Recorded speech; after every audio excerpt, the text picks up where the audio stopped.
बात करें तरीके लब्बैक की तो उनके नज़रियात, अकायद या तरीके से आप लाख इख्तलाफ कर सकते हैं, लेकिन उनका मकसद बड़ा है। वो मकसद जिस पर ईमान की बुनियाद है।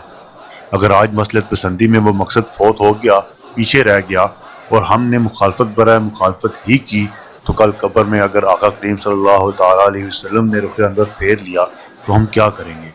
क्या उस वक्त हमारे पास कोई जवाब होगा? क्या हम उस वक्त कुछ कर सकेंगे? आज की वीडियो में हम इसी मामले पर बात करेंगे। अस्सलाम वालेकुम, आप देख रहे हैं उर्दू दुनिया। नाज़रीन, कौमों की ज़िंदगी में कुछ लम्हात ऐसे आते हैं जब दिमाग से नहीं दिल से फैसला लेना पड़ जाता है।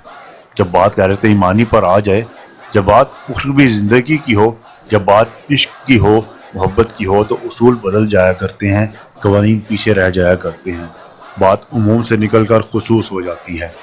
जब मामला गुस्ताखी का हो, और गुस्ताखी भी अल्लाह रब्बुल इज़्ज़त के लाडले हबीब सल्लल्लाहु तआला अलैहि वसल्लम की गुस्ताखी का, और वो भी सरकारी सतह पर, तो कहाँ के उसूल, कौन सी मसलहत और कौन से कवानीन भूल गए जब प्यारे आका करीम सल्लल्लाहु अलैहि वसल्लम का गुस्ताख भागकर मदीने में पनाह ले लिया, काबे में चला गया। साहबी ने अर्ज़ किया, या रसूलल्लाह, वो गिलाफ़े काबा में छुपा है। तो आपने इरशाद फरमाया कि उड़ा दो उसकी गर्दन। चुनाचा उसे मकाम इब्राहिम और जमजम के कुएं के दरमियान बांधकर कत्ल कर दिया गया। बुखारी शरीफ जिल्द 5 सफ़ा 17 की रिवायत।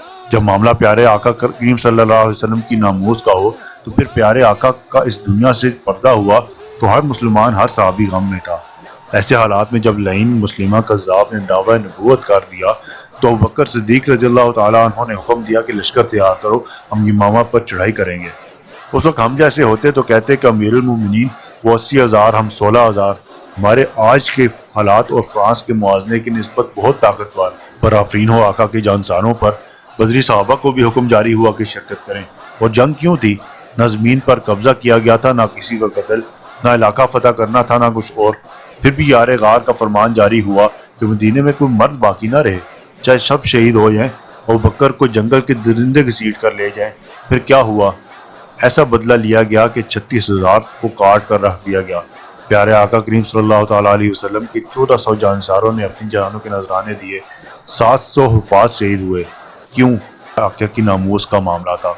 आप सल्लल्लाहु तआला अलैहि वसल्लम की सारी जिंदगी में तमाम गज़वात में सिर्फ 269 सहाबा शहीद हुए, लेकिन इस एक जंग में इतने सहाबा शहीद करवा दिए गए। आज जो लोग ये बात कर रहे हैं कि उची सफीर निकालने से क्या होता है, उनको बताता चलूं कि सफीर को मुल्क बदर करना आज की दुनिया में, आज के दौर में एहतजाज करने का जदीद तरीका माना जाता है। कितनी बार हम इंडिया का सफीर कश्मीर के मामले पर निकाल चुके हैं। अगर आज हम कमज़ोर हैं तो क्या फिर भी बदला नहीं ले सकते? क्या इस मामले में अगर हम बहसीयत कौम आका करीम सल्लल्लाहु तआला अलैहि वसल्लम की नामूस पर कट जाएं, ऐलान जंग कर दें, शहीद हो जाएं, तो क्या ये सस्ता सौदा नहीं? और जंग जाने दीजिए, वो कहते हैं ना कि जी तो चाहता है कि शहीद हो जाऊं, लेकिन सुना है साले जान से मार देते हैं।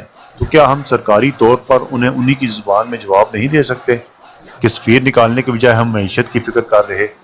रही बात तरीके लब्बैक की, तो उनके नज़रियात, अकायद या तरीके से हम लाख इख्तलाफ कर सकते हैं, लेकिन उनका मकसद बड़ा है। वो मकसद जिस पर ईमान की बुनियाद है। अगर हम आज मसलत पसंदी में वो मकसद फोत कर देते हैं, पीछे छोड़ देते हैं, और फिर अगर हमने मुखालफत बाय मुखालफत ही करनी है, तो कल कब्र में आका करीम सल्लल्लाहु अलैहि वसल्लम ने अगर रुख अनवर फेर लिया, तो क्या उस वक्त हमारे पास कोई जवाब होगा? क्या हम उस वक्त कुछ कर सकेंगे? नहीं ना। तो फिर आज अपना रुख तय कीजिए कि हमने कहाँ जाना है, फ्रांस की तरफ या आका करीम सल्लल्लाहु अलैहि वसल्लम की तरफ? क्यों कि दोनों से एक रुख तय करना पड़ेगा, इसलिए कि दोनों रास्ते मुखालिफ सिमतों में जाते हैं। मज़ीद अपडेट्स और वीडियोस के लिए देखते रहिए उर्दू दुनिया।